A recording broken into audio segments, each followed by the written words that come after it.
Wow, Canada just delivered a fatal blow to Donald Trump and his absurd authoritarian regime in the United States. Canada's Prime Minister Carney was a surprise guest at the Toronto International Film Festival, and he did not disappoint. He was looking at the camera and said, "Donald, if you are watching, do not push a Canadian too far. You've seen what's already happened as we've gone elbows up." Then the next day, Prime Minister Carney gave a powerful speech in Ontario where he talked about the importance of buying Canada and pushing Canada to make sure it establishes more reliable trade partners outside, of course, of the United States, and develop stronger relationships with the rest of the world and say bye-bye to the United States of America. Also, with Canada being furious, a hero has emerged in Charlie Angus, leader of the Resistance Tour. And Charlie Angus just launched Midas Canada this week, which absolutely crushed. It got over 100,000 subscribers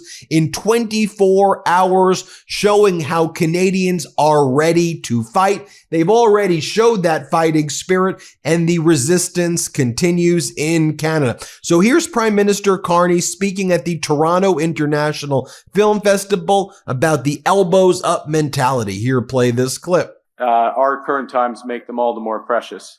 We're in a more dangerous, divided, and intolerant world. In Canada, our sovereignty, our identity has come under threat. And when Canadians heard those threats, they channeled their inner John Candy, stood up, elbows up, wrote our own lines. Cela nous rappelle que nous sommes maîtres chez nous. We have our own plans. I'm almost done, don't worry. I'm almost done because I didn't move the watch. As Uncle Buck said,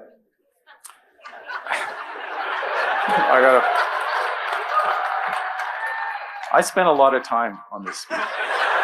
As Uncle Buck said, I don't think I want to know a 6-year-old who isn't a dreamer. Okay?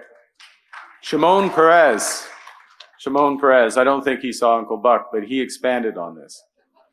And he said, and I quote, "A young person is someone whose dreams are bigger than their accomplishments." Okay.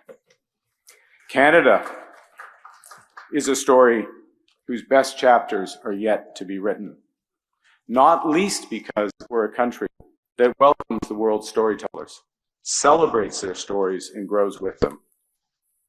So TIFF at 50 is just starting out. Thank you for the honor of helping to open this. Merci. Enjoy the film. Et vive le Canada! Then in Ontario, Prime Minister Carney talked about how the relationship between the United States and Canada has been irreparably damaged, irreparably ruptured. And Canada has moved on, and it is establishing relationships throughout the world and saying bye-bye to what there used to be with the United States. Here, play this clip. The world is changing rapidly. The largest economy, the United States, is fundamentally reshaping all of its trading relationships. And we're moving from an age that lasted decades, an age when free trade was a motor of global economic growth, to a new age, an age of economic nationalism and mercantilism. You know, the U.S. tariff rate is now the highest it has been since the Great Depression in the 1930s. And these tariffs are being applied to all countries on nearly all goods. And the changes in U.S. policy go beyond tariffs. Countries now must, in effect, buy access to the world's largest economy through investments, through unilateral trade liberalization, and policy changes in their home markets. And all the while, the transformation of global trade is occurring against a backdrop of wider economic disruptions, of geopolitical realignment, of AI and other technological transformations, and the necessity, the imperative of a shift to a greener economy. What's going on is not a transition, it's a rupture, and its effect will be profound. Workers displaced from their jobs, supply chains that have existed for decades disrupted, companies forced to change where they find their materials and their products. And all of this is causing an extreme uncertainty that's holding back massive amounts of investment and, as a consequence, slowing economic growth. Just this morning, we see the impact in today's employment report in Canada, with unemployment rising across regions and sectors. This makes decisive action crucial. To be clear, we're in a position right now where Canada currently has the best trading deal with the United States of any of their trading partners. 85% of our trade with the US is now tariff-free. We have the lowest tariff rate of any country in the world. But we also know that given all those changes, given the rupture, we can't rely on our most important trading partner as we once did. And here from that same speech, Prime Minister Carney talks about going beyond the United States and looking to other countries to do deals with. Play this clip. Given that we can't control what other nations do, Canada's government is focused on what we can control. And that means building our strength at home, building Canada strong.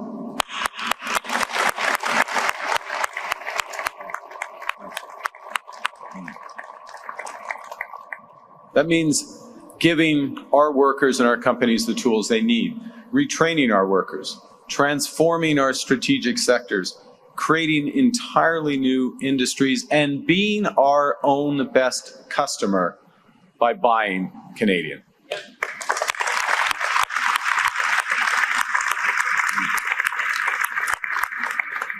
And to these ends, our new government is embarking on an ambitious plan to secure a new era of prosperity out of this age of adversity. Our new industrial strategy will help transform our economy from being overly reliant on the United States to one that is more resilient to global shocks. A new economy that's built on the solid foundation of Canadian industries, Canadian workers, and it's bolstered by diverse international trading partners. To drive this transformation, we've just launched the Major Projects Office. Its job is to fast-track major nation-building projects. Going back to the Toronto International Film Festival, it just kind of warms my heart to see like a normal, likable leader. I mean, we don't have that in the United States. So when I see someone like Prime Minister Carney get up there in front of the Toronto International Film Festival and get a standing ovation from the crowd, it warms my heart. And he's like a nice guy. Like I'm watching like a nice dude. Here, play this clip. Thank you.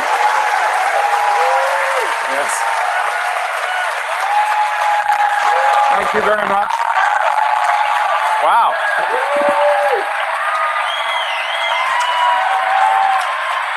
Okay.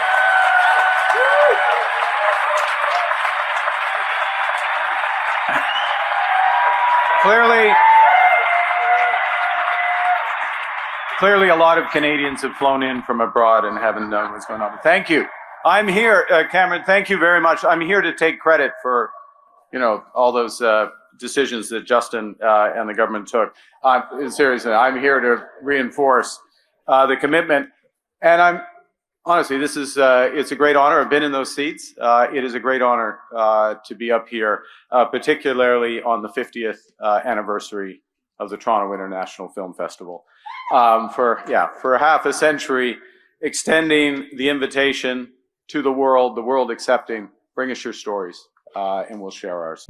Scientists are fighting back against the Trump administration's attack on our climate. Let me interrupt Ben for a quick minute to fill you in. More than 85 scientists from around the world have released a blistering rebuttal to a recent U.S. Department of Energy report that downplayed the threat of climate change. The DOE review, commissioned under the Trump administration in July, argued that climate change is, quote, less damaging economically than commonly believed. But scientists say the report is riddled with cherry-picked data, misquotes, and outright errors, and was was written conveniently by a hand-picked team of 5 authors who reject the overwhelming scientific consensus. Quote, "This report makes a mockery of science," said Dr. Andrew Dessler, one of the experts behind the 500-page rebuttal.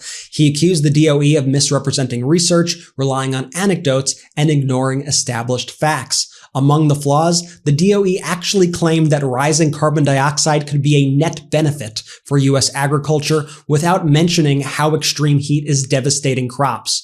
It also dismissed evidence of human-caused ocean warming that is destroying coral reefs worldwide. Dr. Kim Cobb of Brown University called the DOE's omission of ocean impacts a, quote, glaring failure, stressing that humanity is living through a period of unprecedented warmth. She warned that the biggest danger is the report being used as a foundation for future environmental policy. Scientists emphasize that unlike the DOE review, their rebuttal underwent a rigorous peer process. Quote, "It's like a feather on one side versus 1,000 pounds of metal on the other," Cobb said. Meanwhile, Trump has continued dismantling climate protections in his second term, expanding oil and gas production, and rolling back over 200 environmental safeguards. The Trump administration is counting on you not to care about this. So, and I want to emphasize this, if climate is important to you, leave your thoughts in the comments below, share your stories, and let's make some noise. Okay, Ben, back to you. Sorry, then going back to the speech in Ontario, here's Prime Minister Carney answers a question about always standing up for Ukraine and being there to be a bulwark, a resistance against Vladimir Putin's intentions of going after all of Europe and destroying the free world. And this was a not so subtle jab at Donald Trump's utter weakness. Let's play this clip right here. Prime Minister, you and your office announced yesterday a willingness to support Ukraine with military scalable assistance, military assistance to support a lasting peace of the country. But now we've heard the Russian president reject such security assurances. He says that any troops, foreign troops in Ukraine would be a legitimate target. Does that change at all your stance that was announced yesterday? Look, President Putin is the cause of this war. He has not yet come to terms with the need for peace. We need to maintain, through the coalition, the willing, other allies, the Ukrainian armed forces need to maintain maximum pressure. That pressure has several aspects. First, obviously the Ukrainian forces themselves and ensuring that they are appropriately armed for in their valiant fight, and Canada has just reinforced that, as have other allies. Secondly, that pressure is economic. Sanctions, we have put in place sanctions on more than 3,000 individuals, tightening the oil price cap and other sanctions. The next wave of sanctions is being prepared amongst allies, and it will come, and these are having an effect on Russia's economy, and we need to keep there. The third aspect is to make clear that Ukraine will be supported when peace comes, when there is a cessation of hostility. First and foremost, that's the Ukrainian army. But yes, it will need to be backed up by robust and credible security guarantees. That's why Canada is in the coalition of the willing. And through part of that, Mr. Putin is the cause of this war. He's the reason for the killing. He is not going to dictate the terms of the peace. Now, as we know, the boycott by Canada is working against the United States, crushing America's tourism industry and harming a ton of American products.